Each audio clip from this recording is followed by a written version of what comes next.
അസ്സലാമു അലൈക്കും. അപ്പോൾ ഇന്ന് നിങ്ങൾ കാണാൻ പോകുന്നത് എൻ്റെ ആദ്യ നോമ്പിൻ്റെ ഇഫ്താറിനുള്ള ഒരുക്കങ്ങളാണ് കേട്ടോ. അപ്പോൾ ഞാൻ എന്തൊക്കെയാണ് ഉണ്ടാക്കിയെന്നുള്ളതൊക്കെ കാണിച്ചു തരാം. അപ്പോൾ നമുക്ക് ആദ്യം തന്നെ എ മുതൽ തുടങ്ങണം കേട്ടോ. എ മുതൽ തുടങ്ങുക പറഞ്ഞാൽ തുടക്കം മുതൽ തന്നെ നമുക്ക് ഇഞ്ചി, വെളുത്തുള്ളി, ഉള്ളി അതൊക്കെ അരിഞ്ഞിട്ട് ഞാൻ അതൊക്കെ റെഡിയാക്കിയിട്ട് പേസ്റ്റ് ആക്കുന്നുണ്ട്. അതുപോലെ തന്നെ സവാളയൊക്കെ അരിഞ്ഞെടുത്തിട്ടുണ്ട്. പിന്നെ നമ്മളിതാ പത്തിരിക്ക് വേണ്ടിയിട്ട് മാവ് കുഴച്ച് വെക്കുന്നുണ്ട്. അതുപോലെ തന്നെ കട്ട്ലൈറ്റിനുള്ള ബീഫും ഉരുളക്കിഴങ്ങും അതും കുക്കറിൽ വെച്ചിട്ടുണ്ട്. പിന്നെ മാവൊന്ന് മെഷീനിലിട്ടൊന്ന് കുഴച്ച് വെച്ചു. അപ്പോൾ ഇതൊക്കെയാണ് നമ്മുടെ ആദ്യത്തെ പരിപാടികൾ. ഇനി കട്ട്ലേറ്റാണ് റെഡിയാക്കുന്നത്. അപ്പോൾ അത് മിക്കവർക്കും ഉണ്ടാക്കാനറിയാം, എന്നാലും ഞാൻ ഉണ്ടാക്കുന്ന വിധം കാണിച്ചു തരാം.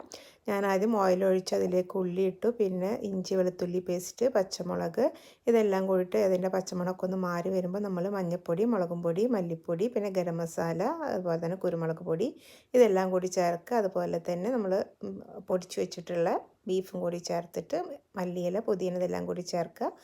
അതിനുശേഷം നമുക്ക് ഉരുളക്കിഴങ്ങ് ഇട്ട് കൊടുക്കണം. അത് നന്നായിട്ട് കട്ടയില്ലാണ്ട് പൊടിച്ചെടുക്കാം. അപ്പോൾ ഇങ്ങനെ നമ്മുടെ കട്ട്ലേറ്റിൻ്റെ മാവ് റെഡിയായി. ഇനി ഇത് റോൾ ചെയ്തിട്ട് പൊരിക്കാനുള്ള സംവിധാനം നോക്കണം. അതൊന്നും ഞാനിവിടെ കാണിക്കുന്നില്ല. പിന്നെ നമ്മൾ പത്തിരി ചുട്ടെടുക്കുന്നുണ്ട്. അതുപോലെ തന്നെ പത്തിരിക്ക് ആവശ്യമായിട്ടുള്ളൊരു ചിക്കൻ കറി ഞാനിവിടെ റെഡിയാക്കുന്നുണ്ട്. അതിൻ്റെ റെസിപ്പി കൂടി കാണിച്ചു തരാം. നമ്മളിത് വെളിച്ചെണ്ണയിലേക്ക് കറുകപ്പട്ട ഇല, അതുപോലെ തന്നെ ഉണക്കമുളക്, പിന്നെ സബോള ഇതെല്ലാം കൂട്ടി നന്നായിട്ടൊന്ന് വഴന്ന് വരുമ്പോൾ കുറച്ച് കറിവേപ്പിലും കൂട്ടി കൊടുക്കുക.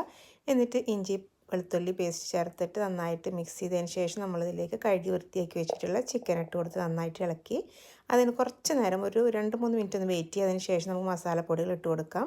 മഞ്ഞൾപ്പൊടി, മുളക് പൊടി, മല്ലിപ്പൊടി, അതുപോലെ തന്നെ പെരുംജീരകപ്പൊടി ഇതൊക്കെയാണ് ഞാൻ ചേർത്ത് കൊടുത്തിട്ടുള്ളത്. മല്ലിയുടെ അളവ് വളരെ കുറവാണ് കേട്ടോ. പിന്നെ ഗരം മസാല ഇട്ടു. അതിനുശേഷം അതൊന്ന് ഇളക്കി മിക്സ് ചെയ്തതിന് ശേഷം ഒരു 5 മിനിറ്റ് അടച്ചു വെക്കുക.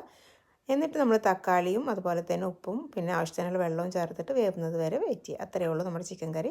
പിന്നെ ഞാൻ അത് കട്ട്ലേറ്റൊക്കെ റെഡിയാക്കി അതും പൊരിച്ചെടുക്കുന്നുണ്ട്.